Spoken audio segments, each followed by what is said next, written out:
Hosea chapter 4 and verse 6. Hosea chapter 4. As the children of Abraham, we have a tendency of giving obeisance to the reading of the word of God when we rise up and be on our feet. Glory to God. Hosea chapter 4 verse 6. My people are destroyed for lack of knowledge. Because thou hast rejected knowledge, I will also reject thee. Thou shalt be no priest to me. Seeing thou hast forgotten the law of thy God, I will also forget thy children. This is Zulu, Mankabinde. Abantu, Hosea chapter 4 verse 6. Yes. Abantu bami babhujiswa ngokweswela ukwazi. Ngokuba ukulahlile ukwazi, nami ngiyakulahla wena. Ungabi ngumpristi wami. Lokhu ukhohliwe umthetho kaNkulunkulu wakho. Nami ngiyakukhohlwa abantwana bakho. Acts chapter 17. Let's read 23. For as 23 and 24, as I passed by and beheld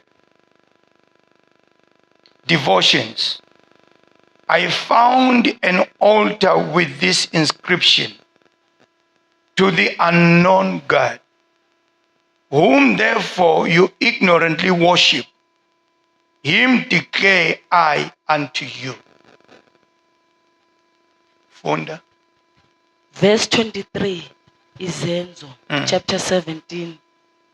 Ngokuba kwathi ngihamba ngibuka izinto enizikhonzayo, ngafumana ne-altari okulotshwe kulo ukuthi elikaNkulunkulu ongaziwayo. Lokho ke enikukhonza ningakwazi, yikho engikumemezela kini. Praise the Lord. Can you bless the word?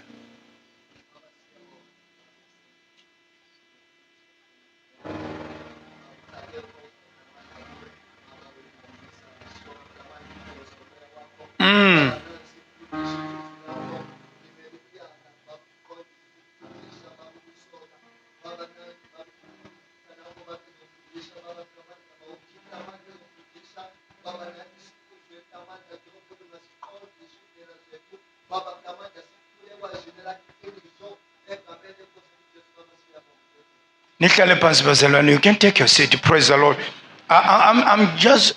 This is a word of wisdom. I'm not a deeper person when it comes to teaching. I try to keep it simple so that my students can benefit. Glory to God.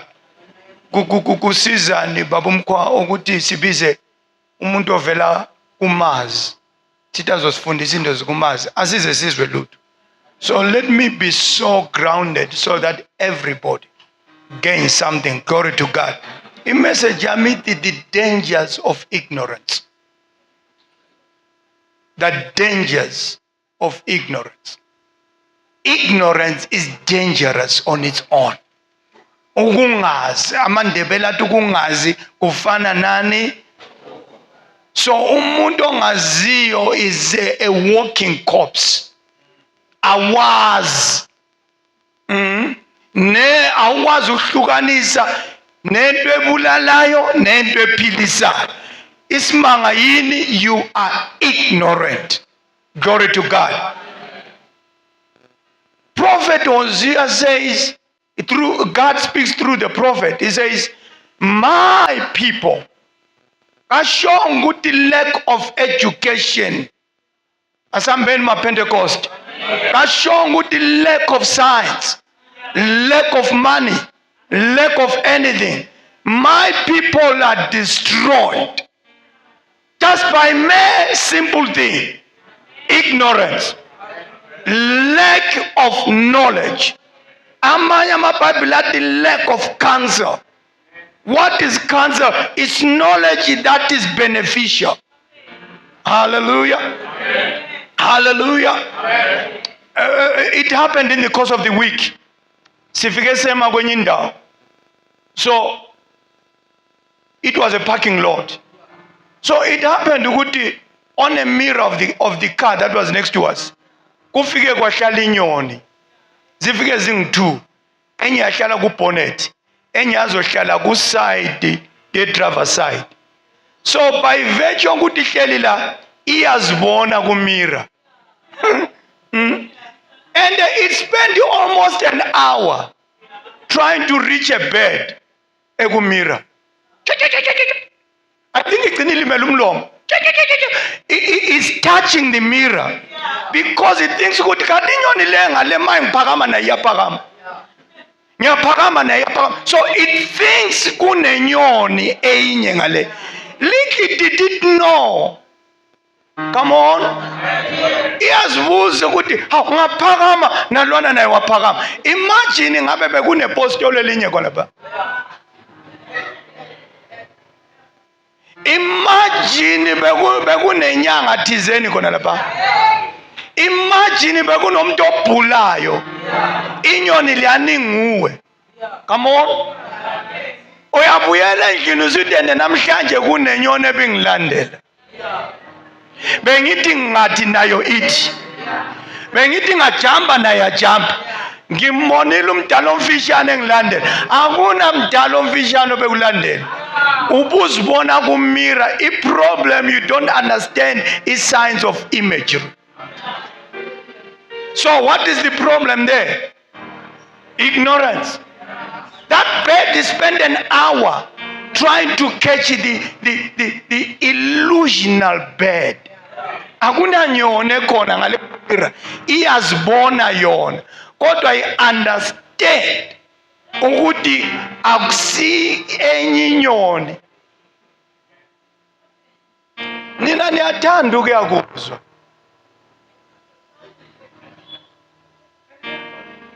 Langene kona indlela niyathanda ukuyakuzwa. Umuntu lana ufika akudlalele ivideo yakho. Ukudlalela ingqondo yakho. Come on. Mina mangishawa ikhanda mansi yakwa doctor. Nginezinto engizicabanga ukuthi yizo ezimbangela ushaya ikhanda. Usakho ufika qambe zona lezo zinto. Come on. Akekho umuntu ohambayo bhula nina engenabantu abacabangayo. Nihamba vele ninezinto eninazo. Usakho ufika read uyaskena ingqondo yakho. Athi lo cabanga lokhu nalokhu nalokhu. Kuno anti wakhe abaxabana kwabanje avela bambe khona lapha because of ignorance. Wena uthi endubonile. Abona ngalutho ubone ignorance that is in you.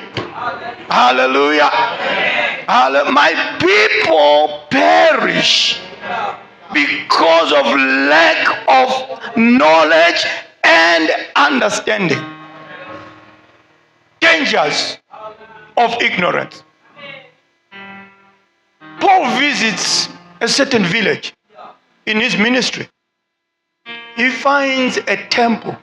Bakhuthele abantu bafundisa indlovu bakhonza. Banye bagqoka izampurampura bakhuthele. Abantu bakhuthele. But serious in ignorance. Baze badinga ama-artists ababhalela a beautiful emblem to the unknown God. Kodwa bayaye ekuseni ukuthi angavela lana elibhubezi bacabanga ukuthi nguye. Angavela lichongololo bathi nguye. Abamazi. Come on, bazalwane. The dangers of ignorance. Glory to God.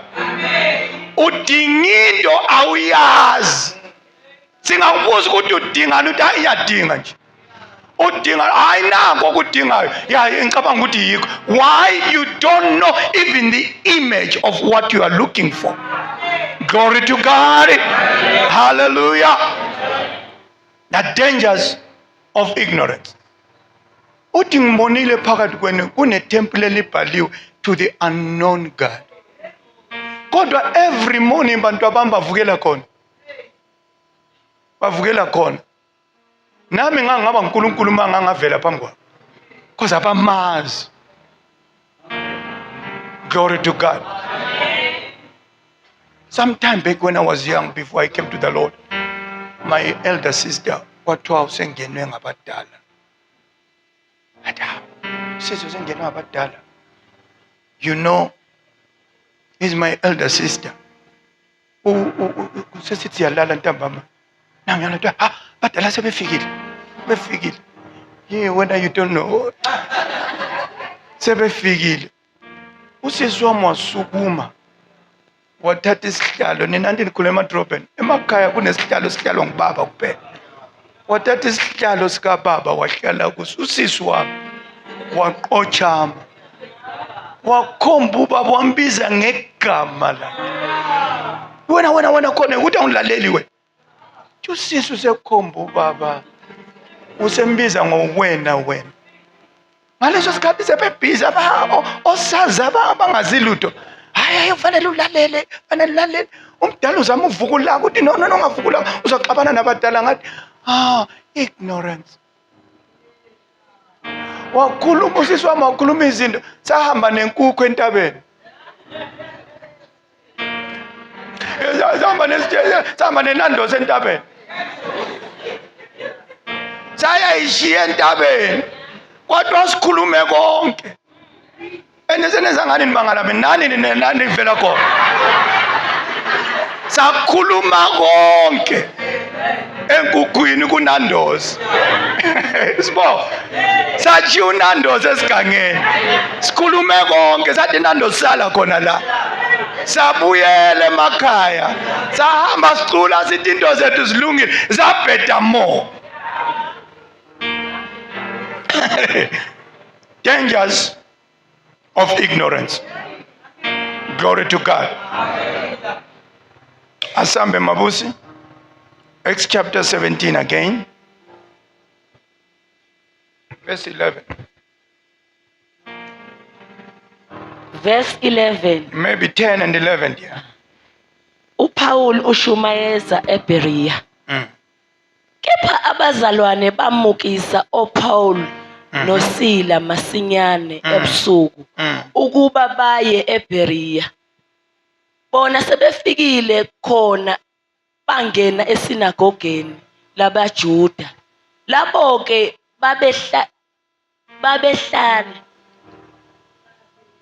babebahle kunabaseThesalonika.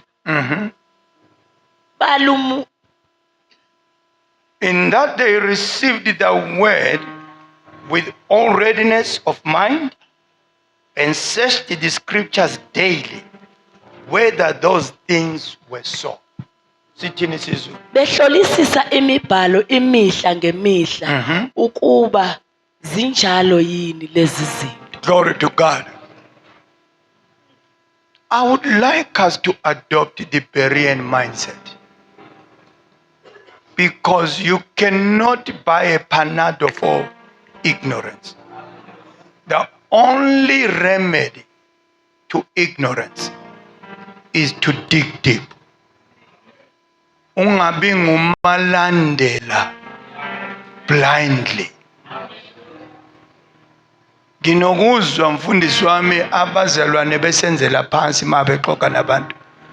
Hayi thina lokho sitshelwa ngabafundisi ningabuza bona. Wena ulana wezwani? Kwathiwani? Wazini? Yini ungayi kulo nkulunkulu next door uhlala kulo? Uhluke ngani lo omkhonzayo kunalwana okhonzwa ngomakhelwane bakho? Yini wena unenkani la ngalokho? Ifamily yakho isikutshelile ukuthi wena walahla abaphansi. Yini wena ula? Hayi abafundisi babathi sibuye church. No, that's dangerous. you can be taken over by anything. The word of God says the Bereans were noble. They sought for knowledge. Abadipendanga babetibona inkonzo ze-pulpit i-basic. Mabesuka lana bayophenya ukuthi kanti uJesu lo umfundisi wena akhuluma ngaye every Sunday nguJesu njani. Angifuni kumuzwa kuphela ngeaudio kababundiweni noma ngeaudio kamfundisi wami, ngifuna ukuyazisetshela yena. Usuke wamsearcha wena wasusa uqweqwe le-ignorance. Kunabantu ababonayo bazalwane umuntu lo uyakhonza kodwa kana understanding. Do you understand ukuthi everything has got gravity? Ukukhonza kwakho kunezinto okuphikisana nakho. Mawungaqinanga entweni oyikhonzayo ngelinye ilanga eliyojika emafini libuye, because there is gravity on the ground. Kunezimo eziyofika zithi ake uzwa. I'm not a prophet of doom, but that's the nature of life. There is always gravity that pulls against what you want. Glory to God. Have you fortified yourself to be strong against the forces of gravity? If you are ignorant, anything can sell to you. Glory to God. Ani babona benje abafundisi benu banikhohlisa. Ebusuku banyonyoba njengoNikodimo. Hayi asinyonyobe mfundisi. Wena uqonda isinyonyobe siyabe silele endlini. But the ignorance, that statement can sell to you. Glory to God. Hallelujah. My age is this. uJesu ungamzwela kubafundisi, muzwe kuwe. Muzwe kuwe. Iba nezinto othi lapha ya ngimbonile. Kade ngimuzwa bemshumayela. Lapha ya ngimbonile ebekhona. Ngimzwile. Hallelujah. I didn't want to mention this, but it's coming to my mind because I'm sharing something.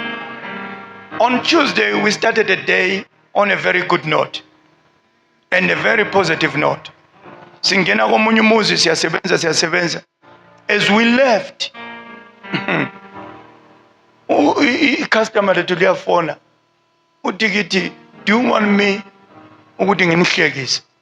Sithi ufuna usihlekisa ngani? Uthi umfana wami uqeda ukungitshela la ukuthi ubaba nomama abadala banabo bahle kakhulu and ba strong. Siyabukana nosibalo ukuthi abadala so siyahleka, uyajula uthi yena uthi abadala bakini nibagcine ba strong kakhulu. Ukhuluma ngani? Interpreter from the point yamadlozi. So nina mani impela nibona ninamadlozi khona.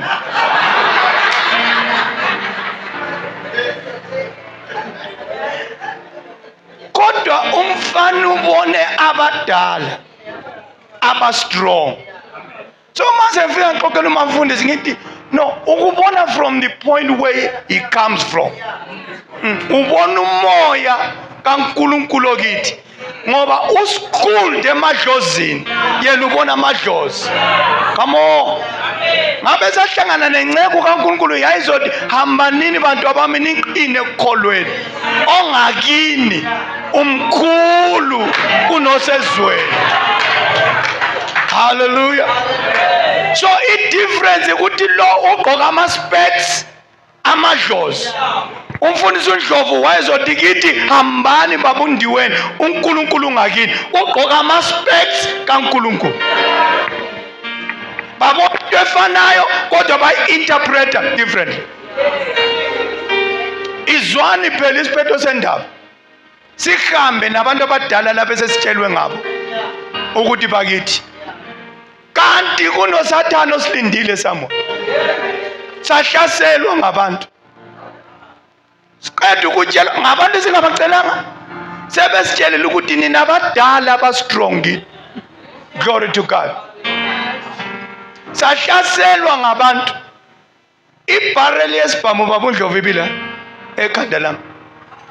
On Tuesday, when you had just called to cancel that job, Speed, we were attacked. Sathathelwa amafoni, ama-wallets, everything. We started reflecting. Ukuthi statement lesiya. Statement lesiyana sithe kunabadala abahle abakini. Asobadala. uJesu besithi kukhona lapho eniyohlaselwa khona kodwa nginani. Sahlaselwa in the furthest location of this city, down north Soshangube. Sathathelwa yonke into. Nobody threatened them, nobody did anything, they walked away from us. Bese ngikhichiwe mfundisi uNdlovu ngafakwa ku back seat of my car. The next thing bengizibona sengilahliwe somewhere. Sibalwa muhleli laphana sing2, nobody's helping us. Praise the Lord. Hallelujah. Sikhise moto sebesithathile bahamba naso. Sesisele uNkulunkulu wethu lo obonwe ngilwana umfana. Bathatha isikhiba silahlela komunye umuzi. We to jump on my fence to go and get the keys. Sasuka ku crime scene. The only harm they did to us, mina ngachaywa ngakhahlelelwa phansi. Amen. Kodwa uNkulunkulu lwana omuhle obonwe ngulwana umfana wayikhusela impilo yethu. Temfonela abanye abahlobo bami bathi sihlala sikutshela. Sihlala sikutshela. Inkani yakho namhlanje uzwazibonela. Ake uyolungisa izinto. Angilungisi lutho. Angilungisi lutho. Uyakuthi ngenzani? Nginenkani monkani. Ngimile kule ntaba. Angindawo. Praise the Lord. The dangers of ignorance. Let me mention 3 or 4 of them. Ignorance begets foolishness. When you are ignorant, you are hovering on a space called foolishness.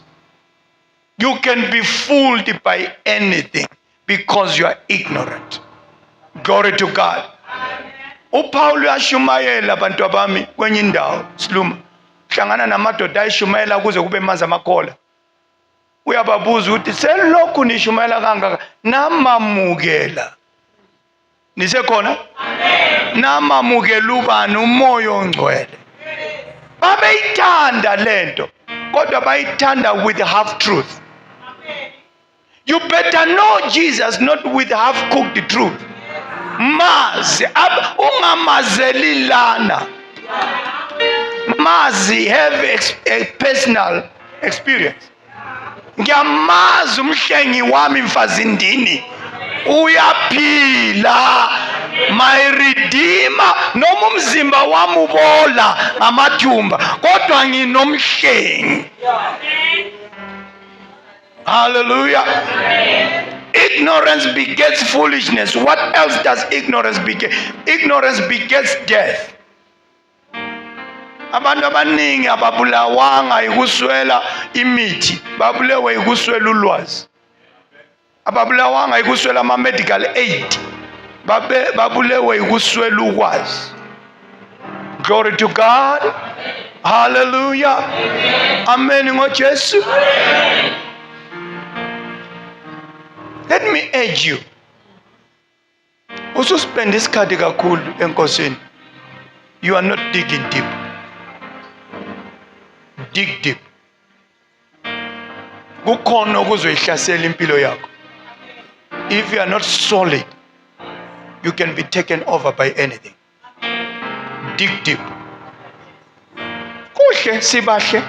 uNkulunkulu sihlobisile sibahle siqoka, but be deep. Yazi lento. Ungaphephuki njengempahla ezikumapex. Ungaphephuki, remain resolute, stand firm, be steadfast. Ungathathana noma yini.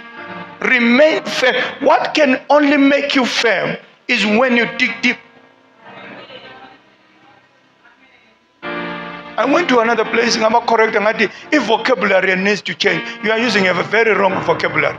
And vocabulary tells good how you perceive things. Ungezwe umuntu esithi siyesontweni, that person needs to dig deep. Asisonte siye enkonzweni, ngikhulunyiswa ingqondo yami. Ingqondo yami yantshela ukuthi mina ngeke ngisonte because isonto lingesonto. Mina ngiyakhonza. Mangivuke ekuseni indlela engigqoka ngayo ngigqokela ukuya enkonzweni ngiyokhonza. Abekho abantu abaprivilege yokuyabona inkosi imfundisi idlo bahambe emadabudabu. Makuthiwa uyobona inkosi physical king, you prepare yourself and be ready. Glory to God. I thought I was going to share some snippets, but let me share one of them. One of the strongest thing in life, you have got to look forward to things. Ampinde futhi. Uma ungenza izinto nge-casual mind, they are not going to achieve anything. Do things intentionally and say, this is what I want to do. Glory to God. Amen, bazalwane. Ngiyakwazi ukuhlukanisa abazalwane abakhonzayo nabasontayo. Umuntu osontayo impahla le igqoke manje uyicabanga ekuseni. I know very well.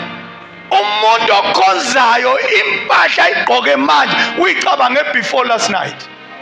Kude kuseni ngizovuka ngigqoke so wayibona inkonzo, wabona image yakhe, wazibona enjani. Come on. Bentshela isibale sami izolo ngithi ngizwa ngine appetite yenkonzo. Ngizwa ngifuna inkonzo. Praise the Lord. So inkonzo ahlangane nayo manje ngihlangene nayo izolo bengizidla ngayo. Glory to God. Hallelujah. Ignorance begets gullibility. Anybody who is ignorant is gullible. Ukuthi umbhala njani ugullible asiyo ndaba yami, indaba yakho ne-school fees yakho. Gullible means you are open for being fooled. Anything can go with you because of ignorance. Uyamazi umfundisi uMasuku, our evangelist, saqashwa sonke e-National Blankets 1990. So the factory is so big. Kuna departments, kuna weaving, kuna spinning, kuna carding, kuna all these are departments. So what was sibuye sizokuma in a certain corner? We're 20 of us. Siyasifike le family bamuNdlovu asazimuntu. Kwabe kuphuma omunye utsotsi osebenza khonapho. And they came to fool us. What do kuthiwe ngizonithatha? Oh, ugqoke overall yaseNational Bank. Kuthiwe ngizonithatha. Salandela mfundisi. Salandela ifemi yonke kilometer. Salandela ifemi hamba washiye toilet. Wathi lindana na nyabuya. Salinda. Umuntu HR he had to go on an intercom. Those people that were coming in for the first time, please come to where you were asked to stand. Aleso sikhathi se-toilet. Uyakuthi udlale ngathi ngoba asikwazi. Simazi uthunywe ngubani, asiyazi iposition yakhe, salandela. But the person was just fooling us. Sacishe sangaqashwa because atholakala se-toilet. Why? Why? Ignorant. Ukangaki nina nihamba nisiyachiya inkukhu entabeni. Nichiyele into engekho. Nilandele nje omunye ulamthuthu. Ongazi lutho. What izinto zenu zisentabeni? You are gullible. Mamfundisi wakwathi our young last born, thank God is our last born. Listen, sikhamba kwenye indawo embelethile emncane. Kuqhamuka umunye umdala omavukuvuku. uthi wena mama ubona ukuthi umntwana lo ufuna abadala. Ufuna abadala. Kanti wena uhleli nabantu abadala. Umntwana lo unebala. Bala. Unebala kanti nihlala endaweni enjalo. Awunabo aunti wena, awunabo malume. Anibona ukuthi umntwana lo unento afuna ukulungiswa yona. Mfundisi Ndlovu, if we ignorant, kwafanele sizwakalele kwezinye indawo khona lezi majukujuku. Sesiyalungisa indaba yebala le. But isathi thina bala or no bala, sinoJesu ngakithi. uSathane uyakwazi ukucathamela abantu aba-ignorant. Akutshela izindaba ezingekho, ulandele uye khona. What did we say? The dangers of ignorance. Please do us a favor. Be like the Berean people. Dig deep. Dig deep. Kunensuku empilweni where things don't work in the way you think they are going to work. Ziyobe zizobuza ukuthi wakhelwe kuphi. Thina sakhelwe phezu kwesisekelo sabaprofeti. Hallelujah. Nabapostoli. uJesu Kristu eyilona lelo dwala elisekela igumbi. Praise the Lord. Asakhelwe phezu kwezinto zonke lezi ezizigcwele emhlabeni. Hallelujah. Wena wayibona phi ihulu ephilisa icancer? Wayibona phi wena? Icancer iphiliswa ihulu. Hayi suka nini man. Glory to God. Hallelujah. Ukuthi imbuzi ibe under trauma yaze yachema nithi abadala abazwile. Imbuzi was just under trauma. Ukuthi abantu bakhuluma nami kwenze njani. Try ngoba sibonile ichitha amanzi abadala abazwile. You are just being fooled. Get out of your foolishness. Glory to God. Hallelujah. Hayi bafundisi ngiphenini something enzobe mphuza isidliso ngiyasizwa. Umfundisi wami wathi yena ngabe siyabambeka ngaba usidlanga. Ozoskiphe enyameni uthi hayi lokhu isidliso etimbeke eceleni. Asi ngumoya kubonwa. Uzogcwala umhlaba wonke lo ukuhamba udinga into engekho. Asibambene nenyama negazi, sibambene nemimoya. Umoya i-characteristic yayi-one yomoya is invisible. So wena mawusufuna ukubona umoya hamba kwenye indawo. Umoya akabonwa. uJesu uthi nibona ngezihlahla zisiya le ziye le. Kuyafakaza ukuthi kunomoya ovunguza. Glory to God. Ake uphume ukuba ignorant. Isintu sithi kulele kunye.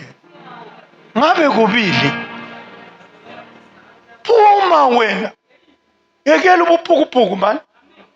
uJesu ehlakaniphe kangaka. Bambona izazi zendulo. Zathi lokukhuluma kwakhe nokufundisa kwakhe akufani nokwababhali. Bese bathembile abaFarisi ngokuthi bayazi. Kodwa lo kukhuluma kwakhe ukukhuluma ulwandle lwalalela. Come on. Ukhulume nomvini umuhle wabuna. Lo kukhuluma kwakhe kuhlukile lo. Phuma wena ebuthutheni man. Akuyeke ubuthutha angazi ngikhuluma noba kodwa kunabantu abayizithutha la. You are being fooled into anything to you it goes. No phuma masisiva uEsther wakhuluma kahle. Wathi ngizoya enkosini. Kodwa tosikhathi sami sokuya enkosini. Mangibulawa ukuphula umthetho wenkosi ngiyofela khona. Uma wena yekela ubuthutha man. Akumtshela umakhelwane phuma man ebuthutheni. Kanti why uyibhare so? Sesikhulume ngoJesu sakhuluma umfundisi uNdlovu siyajuluka lana sikhutshukelwe ngamashukela nama BP sikhuluma ngoJesu wena lokhu isithutha. ayikhona man, ayikhona bazalwane. Hallelujah. I went to a doctor the other day, so I was doing my overall medical checkup. What he gave me? What are you? Wenzani? What else do you do? What I'm a pastor. What I could tell. Umzimba wako shows ama signs of fluctuation. What do you mean? What you ubane anxiety? And from experience, a lot of pastors bagula the same thing. What to prepare ceremonial causes anxiety. Because you are connected to the two kingdoms. God wants to use you, your mind wants to use you. So God is pulling you out of your mind to prepare and to hear his voice. Sengize ngagula ndlovu. Sengize ngagula ukuthi ngizodeliver izwi likaNkulunkulu. Wena usala ungazwanga. Hayi man. No. Into engifuna ukukupha yona ingishiya ngigula kodwa wena still usala ungezwanga lutho. Kanjani mzalwane? Hallelujah.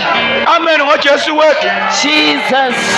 Nangazigulela ngangenama ulcer. Senginama ulcer manje. Why? God is using me as a vessel. Vele ifosholo nikaze nibone. Igcina igcwele udaka. Ayisaklini. Mina ngiyifosholo kaNkulunkulu. Kodwa laba embafosholelayo rubbish akuyindawo.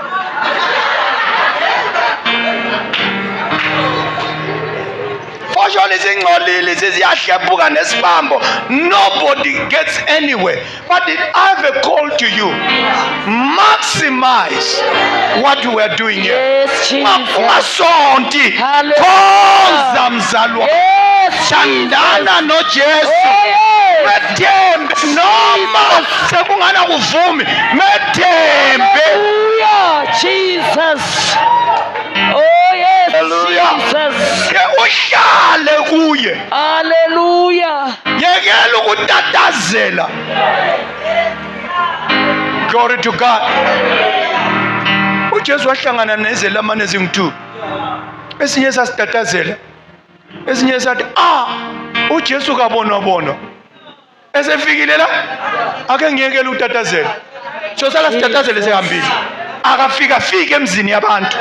Uvakashele thina. Isithutha saqhubeka. Sagesa amakomitshi, sagesa izitsha, sashanyela endlini. Isithutha Martha, sithutha ndini. Ngisuka utatazela. Sekufika umuntu ongafika-fikiyo. Niyakwazi ukuthi nina nenhlanhla. Empilweni zenu kufika indoda engafika-fikiyo. Msuku utatazela usiyadinga amahulu, usiyadinga iziwatsho, usiyadinga ini. Hlala la. Uyahlaleka kuye. Hallelujah. Jesus. Uyahlaleka kuye. Unomkhubo omdala wena okuzenzela izinto. Sekufika indoda efuna ukukwenzela. Hallelujah. Jesus. The dangers of ignorance. Hallelujah. Ulandela noma yini. Jesus. Ulandela noma yini. Sithwele kanzima thina siku-hygiene business. Glory to God. Sithi sizoklina kade sizokukhuculula i-coasalt ngaphansi kwembheda yabantu. Yey, Jesus. Abantu balala phezu kwe-coasalt. Thina sicanda i-coasalt lihlala ekitchen. Lihlala ema-bedroom. Kuthiwa itswayi lizongigcina ebusuku. No man, stop the nonsense. Itswayi ligcina isitshebo kuphela. Kunento ezilana siguduza lana eminyango asifakeni itswayi. All of that is an outcome of ignorance. SinoJesu. Indoda yamadoda. Oh yes. Hallelujah. Hallelujah. Ngakile mfundisi uNdlovu le emakhaya. Egogo kunabathakathi abancane ngosahoho. Egogo anikwazi nini? Safika khona. Sithi singakayilala indlu yami is corrugated. Sithi singakayilala abashana bathi malume nilale ngiqinise lapho. Kunezinto ezilala sikhamba phezulu. Ngathi thank you very much. Sifike wrong. Sangena salala sathi gudu. Ngathi I wanted the manifestation. Ngavuka mamkwa. Ngathi lalanini madoda. Besingekho sesikhona. Sikhamba nendoda engathinda. yekelanini konke khona lokho enikwenzayo. Sikhathele sivele egoli sihambe uma omude sifuna ukulala. Stop khona lokho enikwenzayo. Jesus. I needed to address some issue. Yeah, Praise the Lord. And yakwakuthi ningamagwala bayezwa baphuma same time. Hallelujah. Azange siphinde sizwe igudugudu. Niyangizwa abazalwane? Uyaphila uJesu. God bless you. Hallelujah.